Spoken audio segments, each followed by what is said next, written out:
Saatnya Anda ikuti Public Interaktif Radio Andika. Public Interaktif dipersembahkan oleh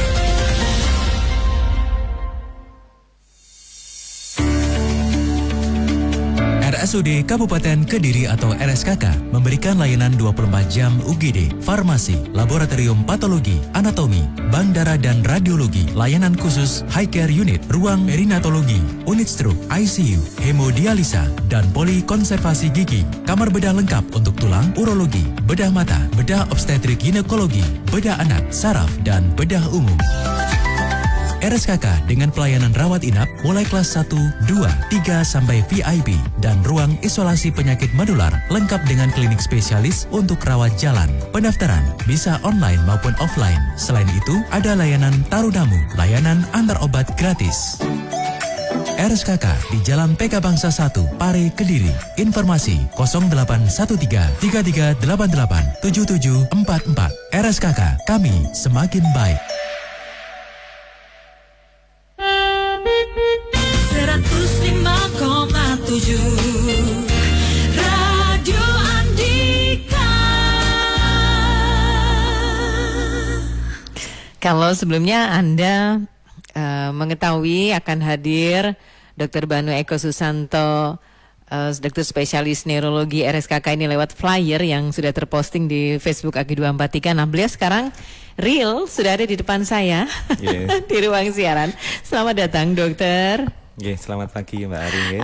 Oke, kita hari ini tadi sudah saya spill sedikit tentang epilepsi, ada mitos, ada fakta, ada mitos, gitu ya. Ada fakta. Iya dok, ini yang kita mesti pahamkan kepada masyarakat gitu ya dok ya. Sangat penting untuk diketahui masyarakat luas. Oke, epilepsi itu kita kalau orang Jawa bilangnya ayan. Tapi kalau dari sisi medis itu sebenarnya gimana dok? Oke, jadi mungkin kalau orang awam selama ini kenalnya ini ya, penyakit ayan atau mbah-mbah kita dulu sawan gitu ya. Nah, jadi epilepsi itu satu kondisi penyakit kejang berulang, penyakit saraf yang ditandai dengan kejang berulang. Dan itu ada penyebabnya karena kelainan kelistrikan di otak. Nah, karena gangguan kelistrikan di otak, akhirnya dia kejang dan berulang. Jadi bukan sekali kejang terus pasti epilepsi, belum tentu. Ada kecenderungan untuk kejang berulang karena itu tadi kelistrikan di otaknya memang sudah terganggu. Berulangnya itu bagaimana dok maksudnya? Jadi berulang, misal hari ini kejang, terus minggu depan kejang lagi, bulan depan kejang lagi. Jadi ini kan tentu sangat mengganggu kualitas hidup pasien ya. Karena kan kalau kejang tidak sadar seperti itu, kelonjotan kan bahaya. Misal dekat api atau mesin lagi kerja dekat mesin, nah lagi mengendarai mobil, mengendarai motor, nah itu yang perlu kita kontrol. Oke. Jadi maksudnya berulangnya itu dalam jangka waktu yang agak jauh ya dok ya? Macam-macam. Kadang kalau memang dia sangat parah ya bisa tiap hari kejang gitu. Atau dalam satu hari, dalam 24 jam bisa beberapa kali kejang. Yang itu yang sangat mengganggu pasien ya. Dan kedepannya juga mempengaruhi kualitas psikisnya pasien juga, tentu saja kan bisa depresi, terus kecemasan, terus apalagi kalau ditambah stereotip masyarakat yang buruk terhadap penderita kan makin kasihan ya. Betul. Nah tadi dok, untuk membedakan kalau dengan yang kejang bukan epilepsi itu bagaimana? Jadi ini yang perlu dipahami penyebabnya ya. Penyebabnya karena gangguan kelistrikan di otak. Nah biasanya ada banyak kejang yang dia disebabkan oleh penyakit akut tertentu. Misal karena ada sakit ginjal dia kejang, ada gangguan elektrolit kejang, atau gulanya terlalu tinggi hiperglikemi dia kejang, atau gulanya ngedrop hipoglikemi dia kejang. Nah kondisi ini apabila penyakit akutnya diatasi membaik, kejangnya akan berhenti, berarti itu bukan epilepsi. Nah artinya apa? Artinya tidak perlu dikontrol dengan obat untuk jangka panjang. Berarti untuk mengetahui itu epilepsi atau tidak mesti ke dokter ya dok ya? Dokter, periksa ke dokter umum dulu boleh. Nanti mungkin misal masih perlu dirujuk ke dokter spesialis saraf juga nanti akan dilakukan oleh dokter umumnya. Tapi paling tidak kita sebagai masyarakat awam tahu dok gejala-gejalanya kalau epilepsi itu seperti apa gitu. Jadi gejala epilepsi itu kejang yang berulang tadi. Nah, cuman yang mungkin harus dipahami oleh masyarakat awam, kejang itu tidak hanya yang dikenal mungkin kejang kelonjotan, kalau Jawanya kejat-kejat itu ya. Cuman yang perlu dipahami masyarakat luas di sini, bentuk kejang tidak cuma itu. Ada juga misalnya yang kejang absan. Kejang absan ini pasien bengong. Misal lagi ngobrol kayak kita lagi ngobrol gini Mbak Ari, tiba-tiba bengong, terus nggak nyambung, terus dia tidak sadar terhadap kondisi sekitarnya selama beberapa detik atau beberapa menit. Jadi kalau ditanya lagi, tadi kamu bangun kenapa, dia nggak ingat. Nah itu namanya kejang absen. Nah ada juga yang justru kebalikannya tonik-klonik, kebalikannya kelonjotan tadi, dia kejang atonik. Nah kejang atonik ini dia mendadak kehilangan kekuatan otot, mendadak lemah, lunglai, terus sampai pingsan. Nah itu makanya yang harus dipahami masyarakat, kejang tidak terbatas pada yang kelonjotan itu tadi atau yang kaku itu tadi. Macam-macam ternyata kejangnya, Dok. Jadi mungkin kalau punya dari teman atau keluarga yang curiga ini kejang apa enggak, ada baiknya sih memang di video ya. Di video, karena zaman sekarang kan semua orang pegang HP dan semua HP pasti ada kamera ya. Nah ini sangat membantu sekali untuk dokter untuk mengidentifikasi apakah ini kejang beneran atau true seizure atau apa kejang yang lain. Kan kadang kalau orang gangguan psikis takutnya kejang-kejang atau mungkin yang kesurupan, hal-hal kayak gitu kan sebenarnya dipastikan dulu. Kalau ada video sangat membantu kita tenaga medis untuk mengevaluasi apakah ini epilepsi atau bukan. Termasuk ini kalau anak-anak kecil itu kalau demamnya tinggi kan suka kejang ya, Dok. Itu apakah jangan-jangan nanti dibilang epilepsi, Dok? Nanti jadi kekhawatiran banyak ibu-ibu ya. Jadi ini kembali ke definisi epilepsi tadi, memang karena ada gangguan kelistrikan di otak. Biasanya dia terjadi spontan tanpa memicu. Sementara kalau kejang demam yang anak-anak kecil itu seringnya usia 3 bulan sampai usia 6 tahun ya, itu kan ada pemicunya, demam. Biasanya kalau suhunya diturunkan kan nggak kejang lagi.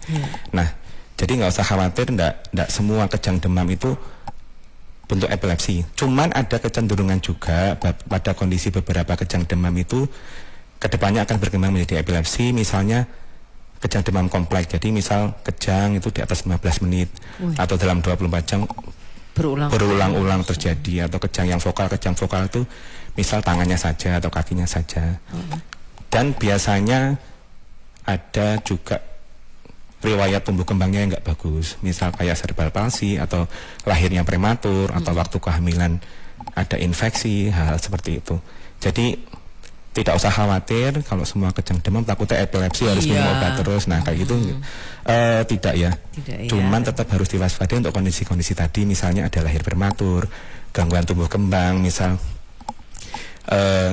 tumbuh kembangnya yang tertunda tidak sama dengan anak lainnya, lalu kejang yang kok berulang terus, nanti itu sebaiknya dikonsultasikan ke dokter anak terlebih dahulu untuk dievaluasi. Ya. Nah kalau soal epilepsi sendiri ini sebenarnya penyebabnya apa sih, Dok? Apakah karena jangan-jangan keturunan atau ada hal-hal tertentu? Yang ini terkait judulnya tadi, mitos atau fakta ya. Pertama, apakah epilepsi menurun? Ada kemungkinan, ada kecenderungan karena salah satu faktornya faktor genetik. Tapi apakah pasti kalau orang tuanya itu epilepsi, bapak ibu epilepsi, anaknya pasti epilepsi? Ya belum tentu. Karena selain faktor genetik ada faktor-faktor lain yang mendasari penyebab epilepsi itu, misalnya autoimun, terus gangguan di sistem saraf pusat bisa risiko kejang juga.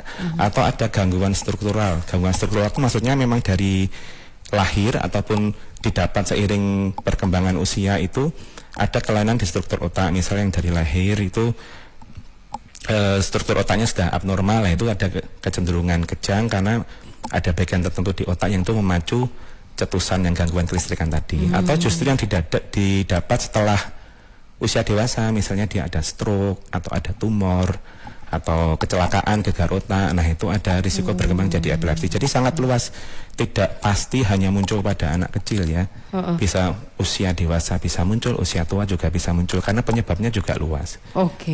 Jadi tidak epilepsi itu tidak harus mulai dari kecil, kadang-kadang sudah dewasa baru muncul karena struktural ya, tadi. misalnya pada orang tua kan ada tumor atau ada stroke atau kecelakaan, hal kayak gitu. Waduh, berarti kalau misalnya kita ini pernah jatuh itu mesti betul-betul dicek, misalnya kena kepala gitu ya, Dok? Ya, biasanya cedera gegar otak atau cedera kepala yang berat ya, yang ada takutnya berkembang jadi epilepsi gitu.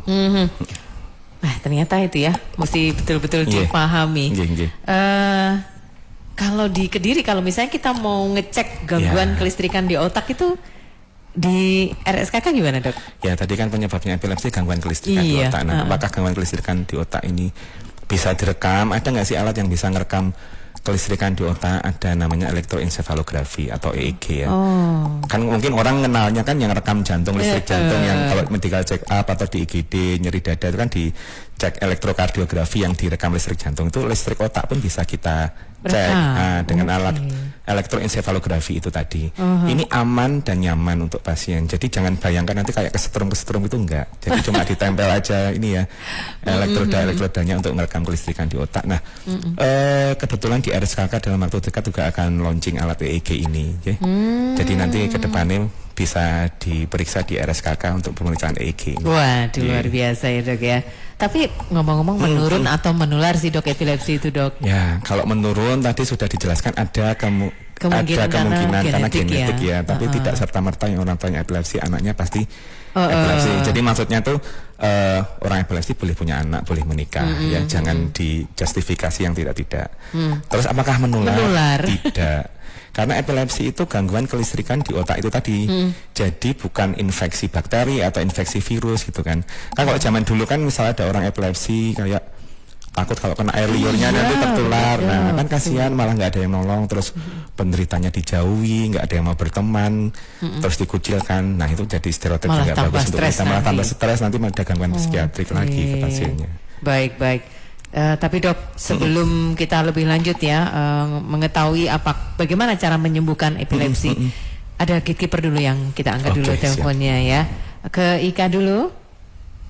Pak Rusdi dari Jamsaran Kota Kediri, nanti akan ada haul Gusli yang dipastikan jam 1 siang ada penutupan di Jalan HS Cokroaminoto Kota Kediri. Dari barat, Jalan HS Cokroaminoto ditutup jam 1, sementara yang dari timur masih boleh kendaraan roda 2 melintas.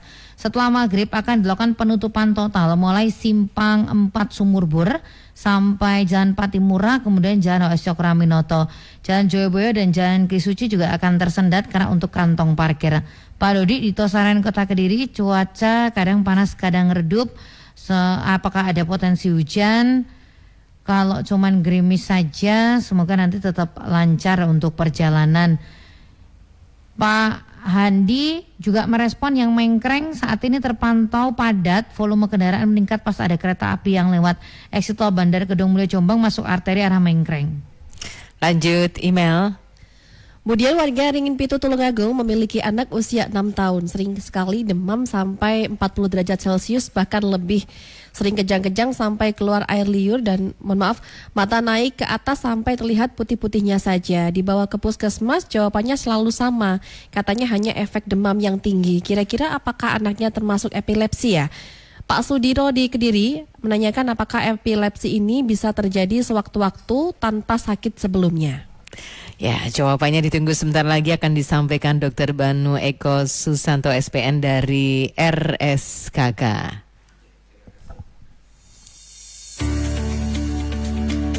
RSUD Kabupaten Kediri atau RSKK memberikan layanan 24 jam UGD, farmasi, laboratorium patologi, anatomi, bank darah dan radiologi, layanan khusus high care unit, ruang perinatologi, unit stroke, ICU, hemodialisa, dan polikonservasi gigi, kamar bedah lengkap untuk tulang, urologi, bedah mata, bedah obstetrik ginekologi, bedah anak, saraf, dan bedah umum. RSKK dengan pelayanan rawat inap mulai kelas 1, 2, 3 sampai VIP dan ruang isolasi penyakit menular lengkap dengan klinik spesialis untuk rawat jalan. Pendaftaran bisa online maupun offline. Selain itu, ada layanan Tarudamu, layanan antar obat gratis. RSKK di Jalan PK Bangsa 1, Pare, Kediri. Informasi 0813 3388 7744. RSKK, kami semakin baik.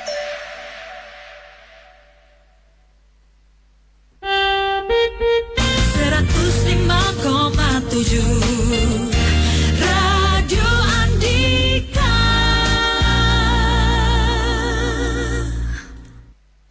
Ya, kita lanjutkan Public Interaktif bersama RSKK. Kali ini bersama Dr.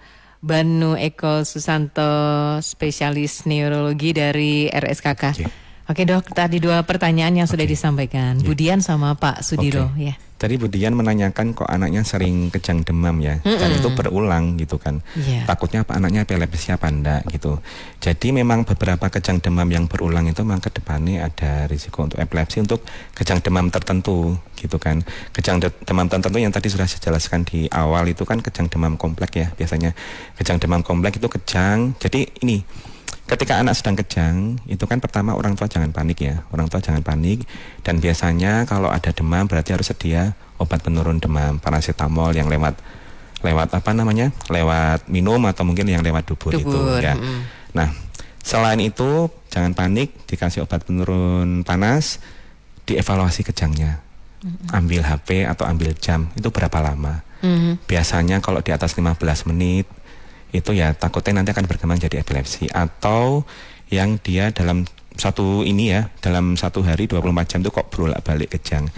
Kejang berulang tapi dia beda hari ya itu mungkin tidak terlalu berisiko. Cuma dalam 24 jam kejang bolak-balik itu yang kita khawatirkan. Nah, terus yang satu lagi yang sifatnya kejangnya vokal. Maksudnya bukan yang kejang seluruh tubuh, kelonjotan seluruh tubuh itu enggak. Cuma tangannya aja. Tangannya saja. Mulai dari tangannya aja atau kakinya saja langsung lalu ke seluruh tubuh. Nah, itu biasanya kalau orang tua panik kan enggak memperhatikan. Jadi yang udah panik duluan gitu kan. Jadi yang pertama kalau memang ada keluarga kita baik anak-anak ataupun dewasa yang kejang, pertama jangan panik dulu.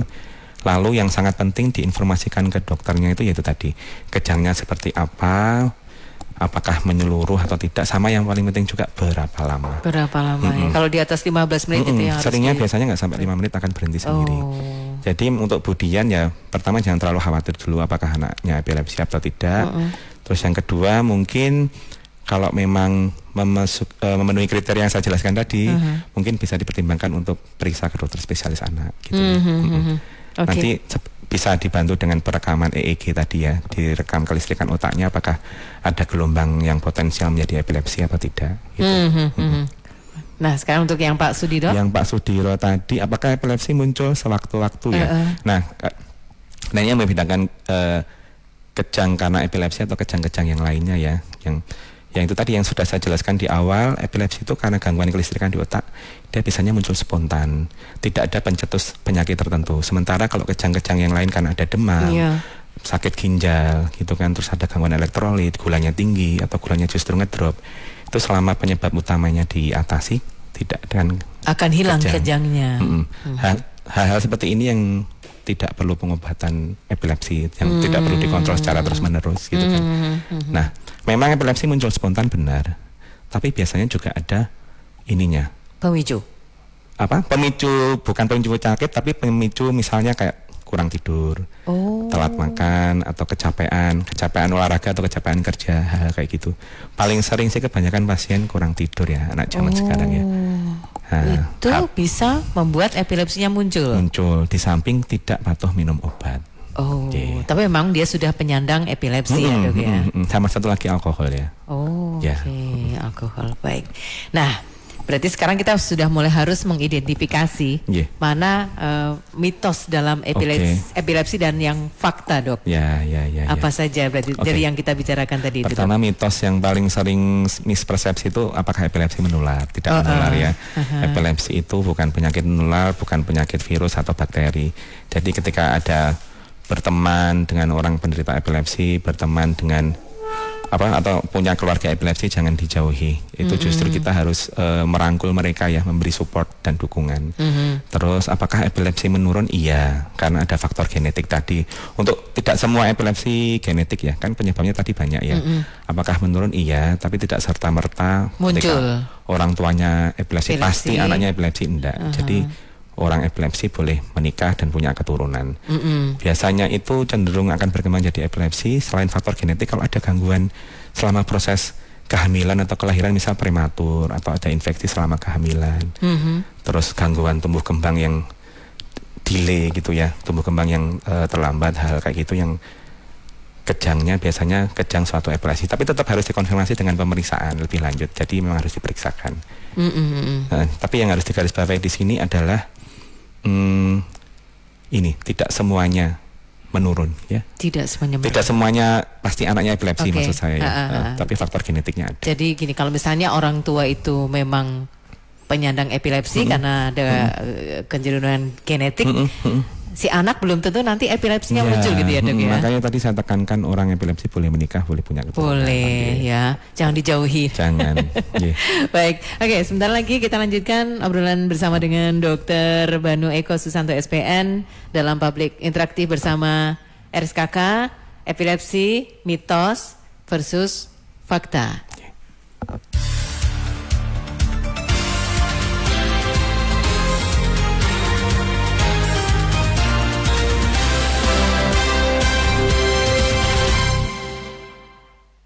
Ya, rupanya mesti ke gatekeeper lagi, email.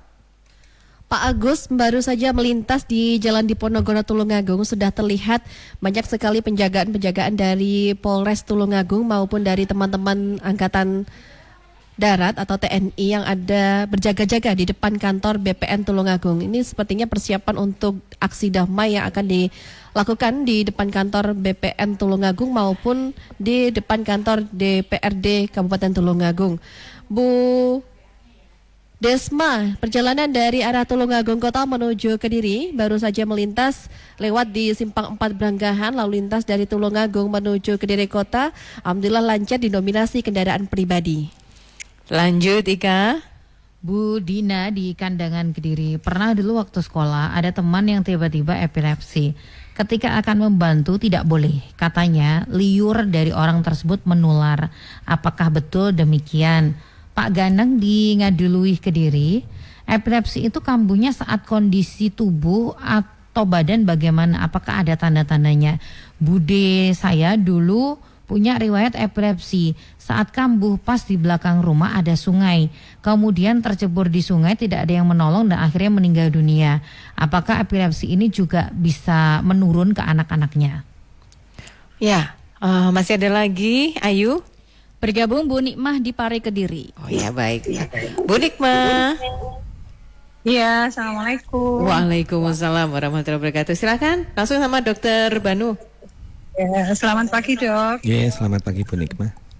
Iya, saya putra saya yang keempat itu waktu umur 18 bulan itu pernah kejang sering sekali dok. Kadang nggak karena demam. Itu awalnya sih memang demam yang pertama kali. Terus waktu demam itu terjatuh.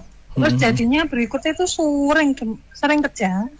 Sampai dirawat di rumah sakit itu lama, hampir 40 hari. Tapi sekarang terus pengobatan itu sampai 6 bulan, kalau nggak salah 6 bulan ke depan itu terapi obat nggak boleh lepas. Sampai benar-benar dinyatakan obatnya boleh dihentikan. Sekarang itu usianya sudah 12 tahun, tapi kok jadi sering rentan sakit gitu loh. Apa karena kemungkinan karena dulu sering kejang itu? Terus apa kira-kira ada kemungkinan kambuh lagi nggak dok? Yeah. Terus gimana cara mengatasinya? Terima kasih sebelumnya ya Baik, dok. sama-sama Bu Nikmah di Ya, Pare. terima kasih. Assalamualaikum. Waalaikumsalam warahmatullahi wabarakatuh. Monggo dok langsung dijelaskan. Ya, tadi pertama pertanyaan dari Bu Dina ya, yang takut waktu kecil, waktu SD tidak boleh ditolong, penderita epilepsi kasihan ya sebenarnya ya. Iya. Jadi tadi sudah ditekankan epilepsi tidak menular, air liur itu tidak menularkan. Kalau kita kena air liur penderita tidak akan kena epilepsi juga. Jadi itu mitos ya dok. Mitos ya. Iya. Jadi bukan infeksi, bukan karena bakteri, bukan karena virus ya. Jadi ketika ada penderita epilepsi sebaiknya kita tolong. Nolongnya seperti apa sih penderita epilepsi itu? Yang pertama jalan napas, kita longgarkan jalan napas pasien. Caranya dengan apa? Misal kancing ya, bajunya dilonggarkan, yang kancing di sekitar leher ya. Itu terus kemudian jangan memasukkan apapun ke mulut pasien ya. Kadang kan dikasih sendok atau itu malah nanti mengganggu jalan napas, malah risiko nanti timbul masalah baru. Terus kemudian hindarkan benda-benda berbahaya ketika sedang kejang, misal dekat api atau dekat benda-benda tajam atau benda-benda berat yang nanti takutnya menimpa pasien karena kejang kan nggak sadar ya, nggak bisa menghindari benda-benda berbahaya, itu harus dijauhkan. Nah, sama yang penting juga diamati apakah ini kejangnya. Biasanya paling sering itu nggak sampai 5 menit akan berhenti. Nah, baru kalau di atas 5 menit itu baru dibawa ke rumah sakit ya, ini untuk mendapat pertolongan lebih lanjut. Tapi sebagian besar tidak ada 5 menit sampai berhenti. 5 menit ya. Jadi kita amankan ketika 5 menit itu, kita amankan kondisi pasien. Jangan dihentikan kejangnya ya. Nanti kan kalau ketika kejang itu kan ototnya kaku ya. Kalau kita hentikan, kita cegah, nanti malah takutnya bisa cedera di ototnya segala macam. Jadi Nah, kita biarkan dulu kita saja biarkan ya. saja, yang penting Asalkan benar-benar sekitar dijaga aman. gitu. Jangan sampai kebentur kepalanya, terus jangan dilonggarkan bajunya seperti itu. Nah, setelah kejang kan biasanya pasien tertidur ya, tidak sadar ya. Itu biar jalan napasnya membaik, kita miringkan. Dimiringkan nanti ya. beberapa menit biasanya mereka akan bangun. Gitu. Baik. Dan setelah itu baru diperiksakan ke dokter. Iya. Lalu Pak Ganang tadi ya. Maaf Pak. Iya, Pak Ganang. Pak Ganang bener ya. Untuk Jadi budenya tuh pernah punya riwayat epilepsi karena pas kamunya pas di sungai di sungai akhirnya terjebur. sungai. Nah, itu tadi yang saya bilang bahayanya penderita epilepsi itu sebaiknya memang ada pendampingan dari keluarga ya. Karena benar epilepsi dia akan kambuh sewaktu-waktu. Kejangnya muncul sewaktu-waktu karena itu memang spontan. Karena gangguan kelistrikan di otak tadi itu. Jadi ketika mengendarai dekat api, dekat sungai ini ya yang kasusnya budenya Pak Ganang itu sangat berbahaya. Terus karena itulah kenapa harus dikontrol, harus rutin minum obat. Karena bahayanya di sini ketika sedang epilepsi kambuh orang tidak sadar dan kalau dekat benda berbahaya ya bisa mengancam nyawa seperti itu. Ya berarti apa boleh dibilang kalau untuk orang epilepsi itu tidak boleh ada di sekitar sungai ya, Dok? Ya nggak cuma sungai, tapi hal yang berbahaya lainnya misalnya berbahaya mengendarai dekat api, mesin ya, pekerjaan yang berkaitan dengan mesin, hal-hal kayak gitu. Nah, takutnya terjadi kecelakaan kerja juga kan seperti itu. Nah, kondisi-kondisi tertentu misal sudah terkontrol epilepsinya dengan rutin minum obat gitu kan, baru mungkin pengawasannya bisa agak diperlonggar ya. Tapi misal jadi dilihat sering kambuh apa enggak dianya. Baik.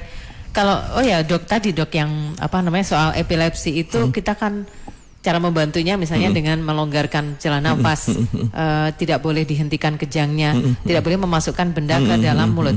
Nah, kadang-kadang sering kita takutnya kan lidahnya tergigit gitu kan. Gimana Nah, cara antisipasinya? ketika kejang kan sebenarnya lidahnya tetap di dalam mulut ya. Yeah. Jadi kan memang malah lebih bahaya nanti kalau dimasukkan benda-benda lainnya kan malah nanti lidahnya terjulur atau nanti jalan napasnya tersumbat, malah sebaiknya tidak usah dimasukkan apapun ke dalam mulut ya. Oh, jadi lidah itu akan aman, Dok ya? Aman. Ada juga yang beranggap apa nanti takutnya lidahnya ketelen. Iya. Enggak ya.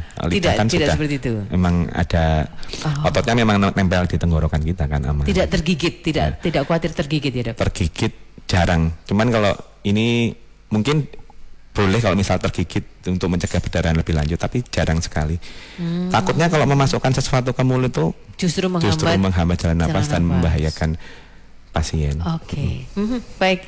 Kalau yang putranya Bu Nikmah tadi, Bu Dok? Nikmah tadi ini ya tanpa demam, kejang berulang juga gitu ya. Jadi ya tadi sepertinya kalau dari ceritanya Bu Nikmah sudah konsumsi obat juga. Sudah. Sepertinya memang ini suatu epilepsi ya. Karena tapi ini ya kurang jelas tadi apakah sudah dilakukan perekaman otak, yang kelistrikan otak dan lain sebagainya. Cuman kalau sudah sampai disuruh konsumsi obat, ya mungkin sudah didiagnosis sebagai epilepsi. Dan memang apakah epilepsi bisa sembuh? Sebenarnya kalau kita bilang targetnya terkontrol ya, terkontrol dengan obat dan dengan pola hidup yang baik ya, yang tadi saya sebutkan, jangan stres, jangan kecapean, pola makan yang baik, hindari alkohol, hal kayak gitu. Lalu apakah kalau penderita epilepsi itu pasti rentan terhadap penyakit yang lain? Kok jadi rentan sakit ini gitu ini sekarang? Tidak secara langsung ya, kan kondisi rentan itu kan ya banyak faktornya, apakah gizinya bagaimana, terus kesehatan lingkungannya bagaimana gitu. Sebenarnya kalau epilepsi langsung bikin rentan terhadap penyakit itu juga tidak sebenarnya. Atau mungkin kan kondisi tubuhnya yang membuat dia jadi rentan seperti itu ya. Oke, ada tambahan pertanyaan sebenarnya dari Bu Nikmah, tapi tunggu dulu. Oke. Sebentar lagi kita akan sampaikan ke Dokter Banu. Welcome to podcast Happy Klopedia dari Baby Happy. Nah, di sini kita udah bareng sama Joshua Suherman dari Clarin Clay loh. Hai. Apa aja sih pengalaman berkesan kalian jadi new parent? Pengalaman berkesan kita tuh pasti kecil pertama kali jalan. Iya, sempat khawatir ya sayang. Tapi pas dia jalannya nyaman, lega, happy banget. Terus pas kita kumpul keluarga, inget kan? Oh iya, biasanya kan anak-anak suka rewel ya karena ruam. Nah, tapi anak kita nih nggak rewel, nyaman banget karena kita pakai popok anti ruam dari Baby Happy Body Fit Pants. Oh ya? Terus? Karena ada air true teknologinya, bikin permukaan lembut dan menyerap lebih cepat. Udah gitu daya tampungnya sampai 500 ml, anti bocor pokoknya. Worth it banget ya. Tapi Jo, kamu ayah yang selalu gantiin diapers gak sih? Pasti dong, kan Baby Happy pakainya gampang banget. Tinggal shoot, udah selesai. Gampang Baby ya? Happy tuh bikin kita happy sebagai orang tua dan anak kita. Wah, Baby Happy beneran bikin setiap momen kalian jadi berkesan ya. Pastinya, pakai Baby Happy Body Fit Pants ya. Baby happy, mom happy. Wingscare. RSUD Kabupaten Kediri atau RSKK memberikan layanan 24 jam UGD, farmasi, laboratorium patologi, anatomi, bank darah dan radiologi, layanan khusus high care unit, ruang perinatologi, unit stroke, ICU, hemodialisa, dan polikonservasi gigi, kamar bedah lengkap untuk tulang, urologi, bedah mata, bedah obstetrik ginekologi, bedah anak, saraf, dan bedah umum. RSKK dengan pelayanan rawat inap mulai kelas 1, 2, 3 sampai VIP dan ruang isolasi penyakit menular lengkap dengan klinik spesialis untuk rawat jalan. Pendaftaran bisa online maupun offline. Selain itu, ada layanan Tarudamu, layanan antar obat gratis. RSKK di Jalan PK Bangsa 1, Pare, Kediri. Informasi 0813 3388 7744. RSKK, kami semakin baik. 105,7 Radio Andika.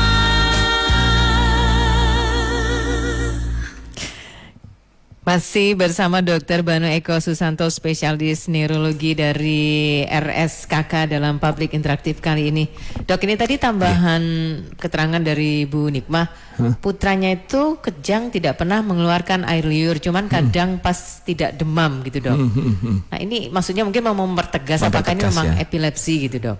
Ya itu tadi apa yang kita khawatirkan itu kan ini berarti kejang muncul tanpa pencetus ya, tidak ada demamnya. Takutnya memang suatu epilepsi. Cuman yang jadi pertanyaan ke Bu Nikmah tadi sudah diperiksakan kemana? Terus tadi ada keterangan konsumsi obat 6 bulan ke depan. Terus sudah sampai 12 tahun itu tadi obatnya apa gitu ya? Iya, mungkin bisa ditambah lagi ya, ditambah keterangannya ya.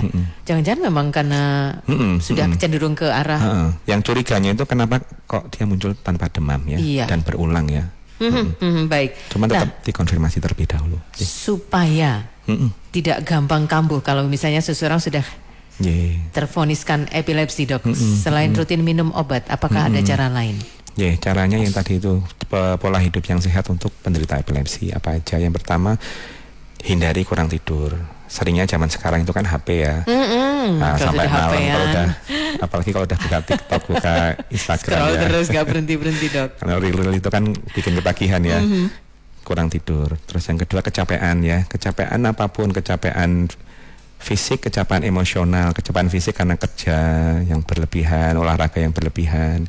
Emosional ya, kecapean emosional, stres tadi ya. Jadi mungkin ya itu tadi makanya takutnya kalau dihindari, diberi stigma itu kan makin jadi stres ke pasien, nanti tambah kambuh terus menerus ya. Dan akhirnya menurunkan kualitas hidupnya ya. Terus untuk makan, pola hidup sehat, hindari alkohol sama kafein ya, karena itu takutnya juga menjadi pemacu gitu. Jadi makan sehat itu tetap perlu untuk segala macam jenis, menghindari segala macam jenis penyakit ya, Dok ya, termasuk epilepsi ya. Untuk misal epilepsi yang tidak terkontrol dengan obat, maksudnya dengan obat masih kambuh terus menerus, mungkin juga dipertimbangkan ada diet tertentu ya, namanya diet ketogenik. Nah, diet ketogenik itu apa? Biasanya dipertinggi kandungan lemak, protein, terus dibatasi karbohidrat. Tapi ini tentunya tetap harus dikonsultasikan ke ahli gizi ya, karena takutnya nanti jadi salah kaprah dietnya gitu kan. Karena walaupun diet tinggi lemak, tinggi protein, rendah karbohidrat, tetap perlu nutrisi-nutrisi lain. Terus nanti kadarnya berapa biar nggak menimbulkan kolesterolnya naik, penyakit-penyakit metabolik seperti itu kan tetap harus dikonsultasikan ke ahli gizi ya. Itu biasanya direkomendasikan untuk yang pasien epilepsi yang dengan rutin minum obat tapi kok tetap kambuh gitu kan. Jadi ada diet tertentu. Ya, kalau pasien epilepsi itu tetap kambuh udah diberi obat, sebenarnya hal-hal yang perlu kita tanyakan tuh obatnya sudah diminum rutin belum. Terus itu tadi penyebab-penyebabnya yang kecapean enggak, stres enggak, kurang tidur enggak, minum alkohol enggak gitu. Baik.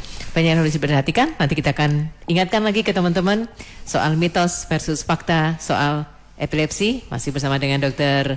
Banu Eko Susanto, spesialis neurologi dari RSKK. Kita break sebentar ya, Dok ya. Istirahat sebentar, nanti kita akan lanjutkan. Info Express.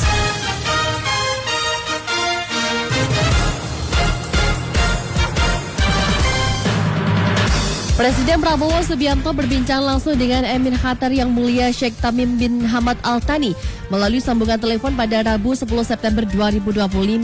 Hal itu dilakukan guna menanyakan kondisi terkini di Qatar pasca serangan Israel ke Doha yang terjadi sehari sebelumnya.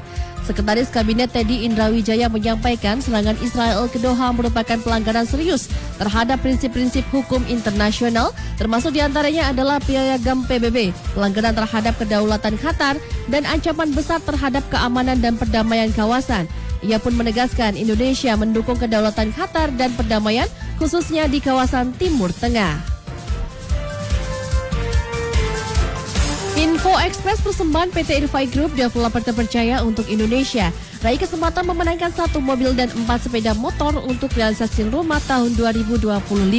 PT Irfai Group menyediakan hunian berkualitas dan berkelas di Kediri Raya.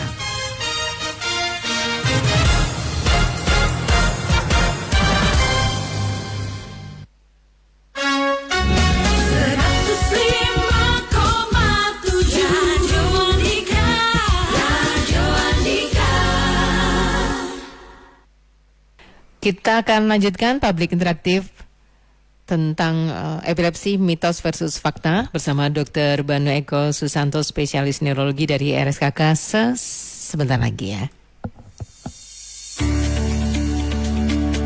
RSUD Kabupaten Kediri atau RSKK memberikan layanan 24 jam UGD, farmasi, laboratorium patologi, anatomi, bank darah dan radiologi, layanan khusus high care unit, ruang perinatologi, unit stroke, ICU, hemodialisa, dan polikonservasi gigi, kamar bedah lengkap untuk tulang, urologi, bedah mata, bedah obstetrik ginekologi, bedah anak, saraf, dan bedah umum. RSKK dengan pelayanan rawat inap mulai kelas 1, 2, 3 sampai VIP dan ruang isolasi penyakit menular lengkap dengan klinik spesialis untuk rawat jalan. Pendaftaran bisa online maupun offline. Selain itu, ada layanan tarudamu, layanan antar obat gratis. RSKK di Jalan PK Bangsa 1, Pare, Kediri. Informasi 0813 3388 7744. RSKK, kami semakin baik. 105,7 Radio Andika. Terima kasih teman-teman yang terus mengikuti publik interaktif bersama RSKK, terutama berkaitan dengan epilepsi, mitos versus fakta bersama Dr. Banu Eko Susanto, spesialis neurologi.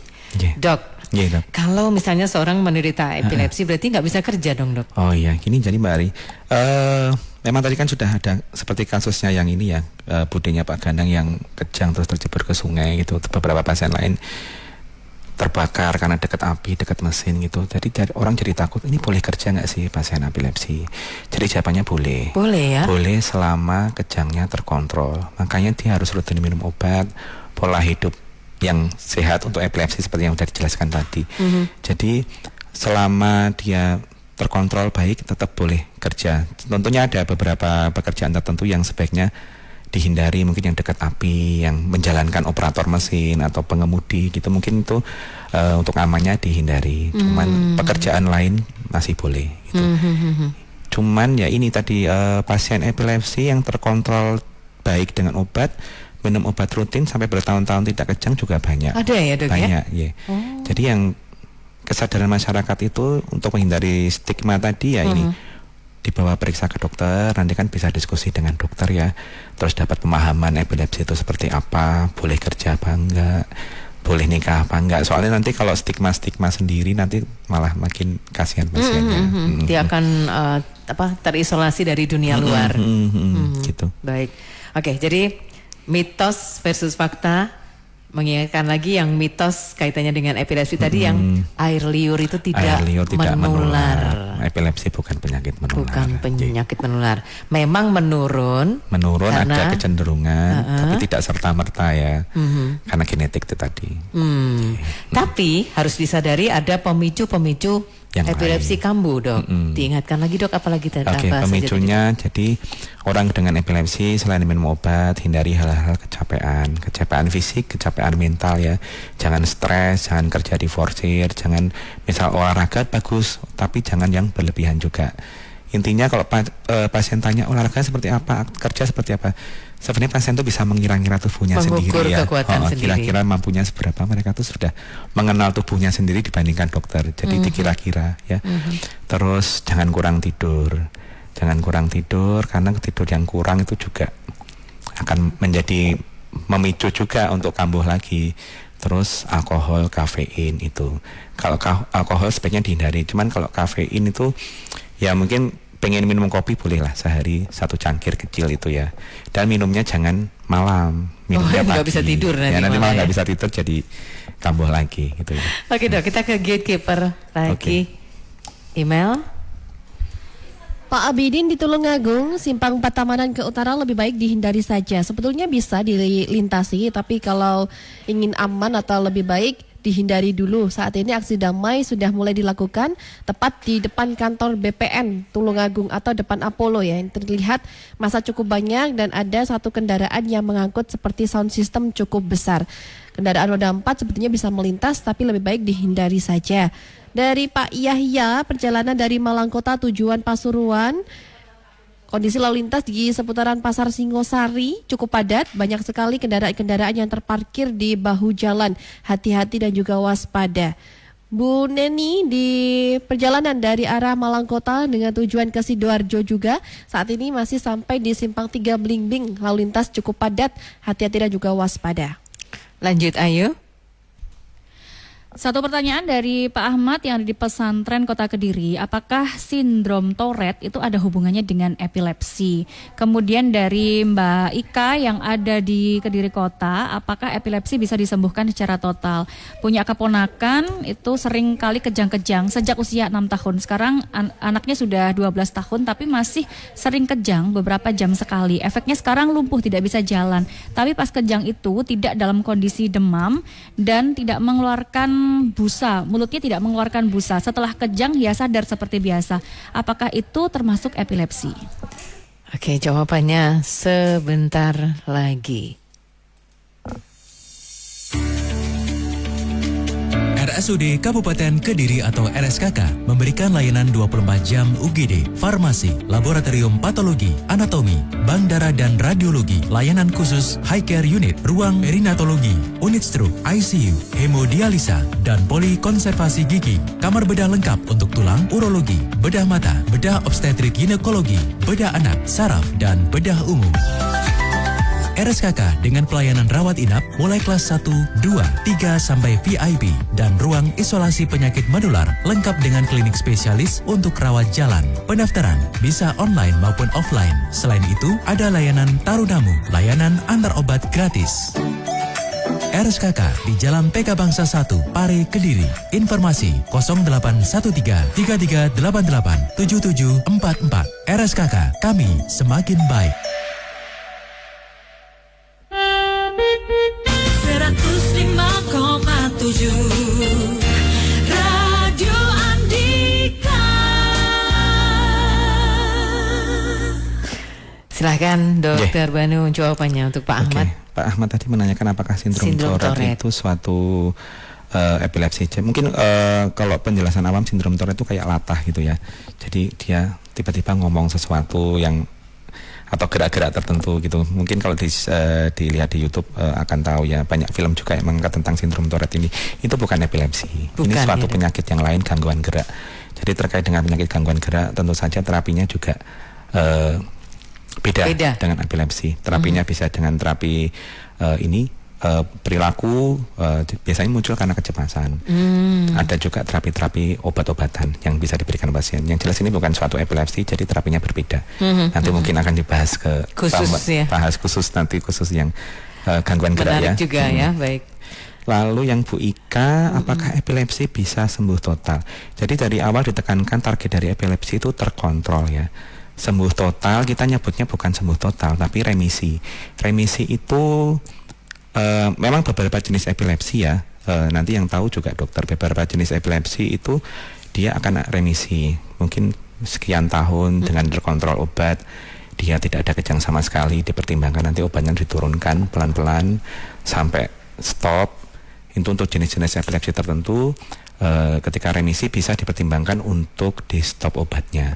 Tapi apakah itu sembuh total? Tidak, karena takutnya juga nanti akan muncul kejang lagi. Nah, ketika muncul kejang lagi mungkin juga dipertimbangkan untuk pengobatan lagi. Gitu. Jadi pengobatan total yang harus terus intinya terkontrol. Apakah bisa di stop obatnya? Misal terkontrol dengan obat, tidak ada kejang beberapa tahun, dipertimbangkan nggak langsung stop ya, diturunkan perlahan-lahan terlebih dahulu. Terus apakah bisa dihentikan? Nah, ini perlu diskusi lebih lanjut dengan dokter yang merawat. Nah, karena ada yang memang harus rutin obat terus, ada juga jenis-jenis tertentu yang memang selama terkontrol nanti diturunkan perlahan, kayak gitu. Iya. Pertanyaan yang ada di Facebook di streaming kita, Dok, dari Mbak Rizka. Ini tapi kaitannya dengan cerebral palsy. Apakah juga harus minum obat seumur hidup kejang pada anak cerebral palsy? Ini yang tadi dijelaskan, epilepsi tadi terkait dengan gangguan tumbuh kembang ya. Ini sudah ada cerebral palsy. Berarti cerebral palsy itu kan sudah ada kelainan di struktur otak ya. Mungkin ya terkait proses selama kehamilannya seperti itu. Nah, disarankan memang ini obat epilepsi dikonsumsi untuk mengontrol ya. Apakah bisa dihentikan apa enggak? Itu tadi diskusi dengan dokter yang menangani dengan obat itu, apakah benar-benar tidak pernah kejang atau kejang jarang-jarang. Nah, itu akan menjadi penentu. Untuk apakah itu harus seumur hidup dikonsumsi atau tidak. Apalagi dengan ada riwayat cerebral palsy ya, ada kecenderungan memang harus dikonsumsi terus. Tapi tetap itu tadi didiskusikan dengan dokter yang merawat. Karena yang tahu siklus kejangnya, kepatuhan minum obatnya itu kan juga keluarga dan dokter yang merawat ya. Iya. Kalau ke RSKK, Dok, kita pengobatan soal epilepsi ini seperti apa sejauh ini, Dok? Pengobatan epilepsi ya ini kita berikan obat-obatan untuk epilepsi. Kadang juga pasien-pasien epilepsi seringnya ada gangguan psikiatrik juga ya. Nanti bisa rawat bersama dengan polipsikiatri dan dengan psikiater kita juga ada. Atau mungkin ada masalah-masalah psikologis, kita dengan psikolognya di RSKK juga ada ya. Terus mungkin mau konsultasi misal dengan obat masih sulit terkontrol, dengan obat yang maksimal sulit terkontrol, itu mungkin juga mau coba diet yang tadi ketogenik itu bisa dikomunikasikan dengan ahli gizi di RSKK juga ada. Komprehensif di RSKK pokoknya ya, Dok. Tapi mesti dari vaskes pertama dulu ya, Dok ya? Iya. Kalau BPJS rujukan dari vaskes 1 dulu. Tapi kalau untuk langsung ke poli bisa ya, Dok? Bisa. Langsung ke poli bisa. Cuman kalau untuk BPJS ya rujukannya dari vaskes 1 dulu. Baik. Jadi kalau soal mau konsultasi soal epilepsi bisa datang ke polinya, poli apa namanya, Dok? Poli saraf. Poli saraf. Tergantung usia sebenarnya. Kalau masih anak nanti ya ke poli anak. Kalau usia dewasa ke poli saraf. Ya, baik. Pengobatan sangat komprehensif di RSKK. Bisa ketemu sama dokter Banu juga ya? Siap. Oke. Terima kasih, Dok. Kita sudah dapat banyak pengetahuan soal mitos versus fakta terkait epilepsi ini. Dokter Banu, semoga nanti tadi janjinya kalau ada soal sindrom-sindrom lain yang berkaitan dengan saraf bisa hadir lagi di Radio Andika ya, Dok ya. Siap. Terima kasih, Dok. Oke. Terima kasih juga teman-teman yang sudah berinteraksi dalam Publik Interaktif hari ini bersama RSKK, epilepsi, mitos versus fakta. Baru saja Anda ikuti Publik Interaktif Radio Andika. Publik Interaktif dipersembahkan oleh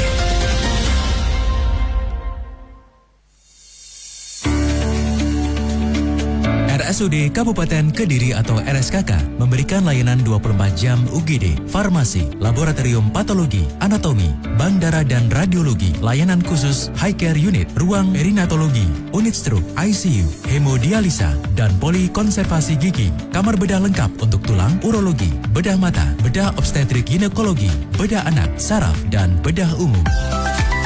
RSKK dengan pelayanan rawat inap mulai kelas 1, 2, 3 sampai VIP dan ruang isolasi penyakit menular lengkap dengan klinik spesialis untuk rawat jalan. Pendaftaran bisa online maupun offline. Selain itu, ada layanan tarudamu, layanan antar obat gratis.